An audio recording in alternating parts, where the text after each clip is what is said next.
कठैदैन। संसारमा सबै चिज बदलियो, हावा बदलियो, पानी बदलियो, रुख बदलियो, ढुङ्गो बदलियो, माटो बदलियो, तर सुदूर र कर्णालीको मान्छे कहिल्यै नबदलिने रहेछ। हामी पछाडि पढ्यौँ, हामीलाई यो भएन, हामीलाई त्यो भएन, हग्न नजाने पुछ्नु पर्दछ। कसले पाड्यो पछाडि? आफै पछाडि पड्दा। ठौरमा बोल्न सक्ने, भन्न सक्ने, लड्न सक्ने मान्छेलाई नपठाउने, ती गोधेबल्ल जान उठिसक्ने, नबोलिसक्ने।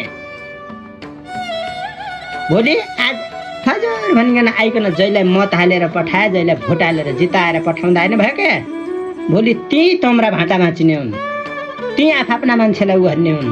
तम्रा दिन त्यसका त्यसै रहने हुन्, रहिजाउन् पनि।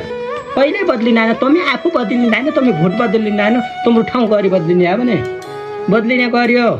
लाज मान। आजदेखि सुदूर कर्णालीमा यो भएन त्यो भयो भने भएन भने एकजनालाई मात्र बोली थाहा पाउनु पर्यो।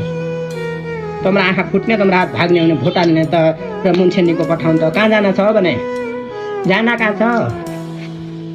बोली सकिँदैन, भनि सकिँदैन, बुझाइ सकिँदैन। गालिदियो मौके गालिदियो। अब कति छ गालिदियो, म सौला, कति सुहाउनु पर्ने सौला।